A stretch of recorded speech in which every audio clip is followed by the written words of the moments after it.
अयोध्या के राम चैनल में आज बात करेंगे कालीपद घोष जी की। कालीपद नाम, जब कालीपद नाम हो तो काली की कृपा क्यों न प्राप्त होगी, काली की चरण सेवा का अवसर क्यों न मिलेगा और काली कृपा करके उसे कृतार्थ क्यों न करेंगी। ऐसा ही हुआ कालीपद घोष के जीवन में।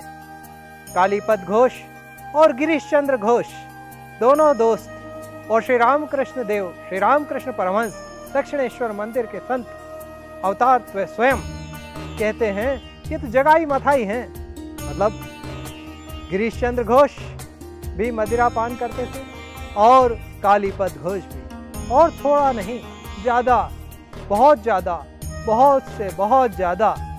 कालीपद घोष की पत्नी बहुत साल पहले श्री रामकृष्ण देव से कालीपद घोष के मिलने के करीब 12 साल पहले श्री रामकृष्ण देव के पास दक्षिणेश्वर मंदिर में आई कि मेरे पति की ये स्थिति है, आप कृपा करें, दया करें।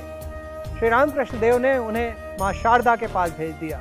माँ शारदा ने कहा मैं नहीं, वे ही बताएंगे। ऐसे 3 बार आना जाना हुआ। श्री रामकृष्ण देव कालीपद घोष की पत्नी को माँ शारदा के पास भेज देते हैं, माँ शारदा श्री रामकृष्ण देव के पास भेज देती हैं दक्षिणेश्वर मंदिर में उनके कक्ष से।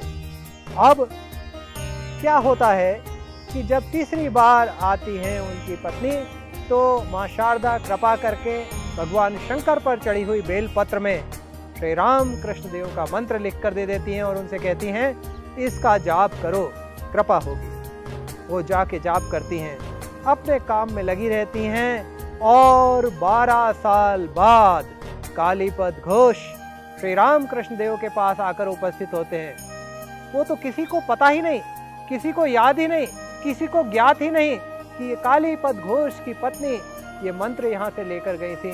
कालीपद घोष लेकिन जब आते हैं श्री ठाकुर के पास, वहाँ उपस्थित लोगों के सामने बोलते हैं ठाकुर, कालीपद घोष को देखते ही ये देखो ये आ गया, इसने अपनी पत्नी को 12 साल तक कष्ट दिया है, अब आया है। कालीपद घोष हैरान, इन्हें कैसे पता, चुपचाप रह जाते हैं। लेकिन श्री रामकृष्ण देव, श्री रामकृष्ण परमहंस तो सब जानते हैं। कालीपद घोष लेकिन उस समय भी शराब पिए हुए हैं। श्री रामकृष्ण देव कहते हैं तुमको इससे ज्यादा गहरी असर वाली शराब चाहिए? बोले हाँ हाँ, क्या ब्रिटिश वाइन है क्या आपके पास में? क्योंकि कालीपद घोष जानते हैं ब्रिटिश वाइन का असर थोड़ा ज्यादा होता है। श्री रामकृष्ण परमहंस कहते हैं ब्रिटिश वाइन नहीं, उससे भी ज्यादा, यहीं बनी हुई, देश में ही बनी हुई, उससे भी ज्यादा बहुत तेज असर वाली, ऐसी असर वाली शराब जो आजीवन तुमको असर करे रहेगी, तुमको उससे के नशे में मदमत्त कर देगी। बोले हाँ हाँ बताओ, मुझे दो, मुझे पिलाओ, क्या है वो शराब? और जब श्री रामकृष्ण देव उनको दिव्य साक्षात्कार करा देते हैं तो वे मस्त हो जाते हैं और माँ काली के ध्यान में मस्त हो जाते हैं और फिर वो ये शराब इसको तो भूल ही जाते हैं। कहते हैं वाह, माँ काली की क्या दिव्य कृपा है, माँ काली के क्या दिव्य दर्शन हो रहे हैं, माँ काली से क्या दिव्य साक्षात्कार हुआ, मैं कौन हूँ, मैं अपने को जान गया।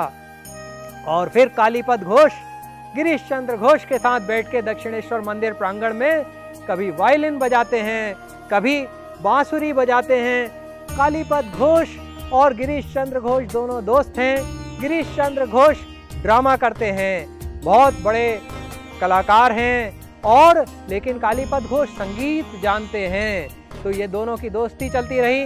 लेकिन कुछ दिनों बाद कालीपद घोष एक नाव लेकर आए हैं और उस नाव में श्री रामकृष्ण देव को बिठाकर गंगा जी में ले जाते हैं। और नाव वाले को पहले से ही उन्होंने बता के रखा है कि नाव को गंगा जी की धार में बीचों बीच ले जाके रोक देना।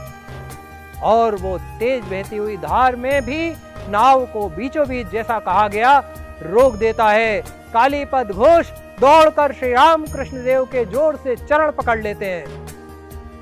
श्री रामकृष्ण देव कहते अरे ये क्या कर रहे हो, क्या कर रहे हो, छोड़ो छोड़ो, पैर को छोड़ो, ये क्या कर रहे हो, बीच नाव में नाव क्यों चलाना रोक दिया है? वे कहते हैं नहीं, मैं आपको पहचानता हूँ, मैं आपको जान गया हूँ, आप स्वयं साक्षात ईश्वर परब्रह्म हैं, आप मुझ पर कृपा कीजिए और दया कीजिए। बोले अच्छा अच्छा ठीक है, तुम्हारी जीभ पर मैं मंत्र लिख देता हूँ, तुमको कुछ नहीं करना पड़ेगा, ये मंत्र सदैव चलता रहेगा।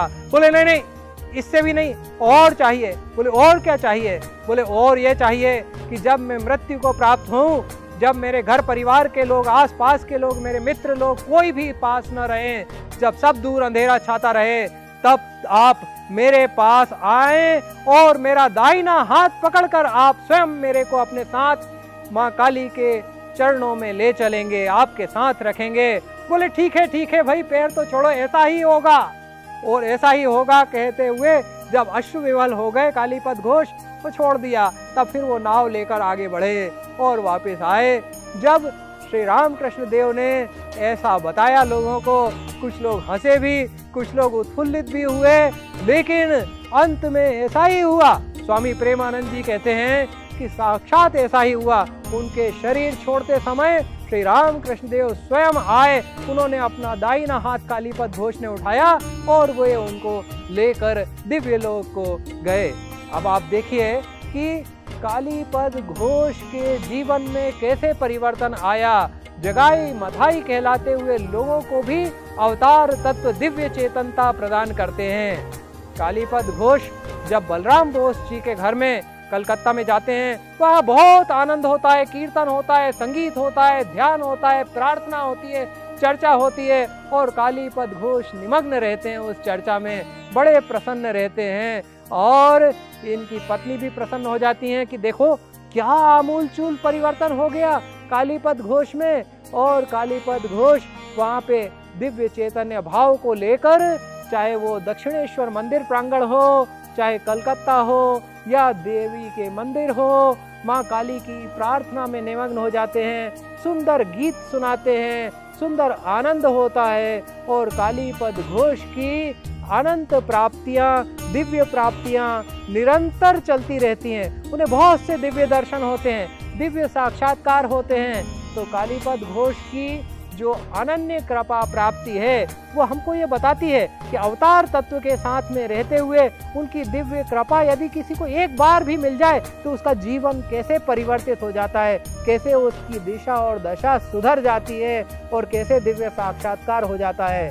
कालीपद घोष और गिरीश चंद्र घोष को जो प्राप्तियां हुई हैं वो हमें ये बताती हैं कि ईश्वर तत्व के साक्षात्कार के लिए परम गुरु की खोज में हमें निरंतर यत्न पूर्वक लगे रहना चाहिए। और जब मिल जाए तो उनके चरण पकड़ लेना चाहिए और कहना चाहिए वो दिव्य मदिरा हमें दे दो, जिससे कि हमारा सदैव के लिए उद्धार हो जाए और कृपा आपकी प्राप्त हो जाए। हरि ओम तत्सत, हरि ओम तत्सत, हरि ओम तत्सत।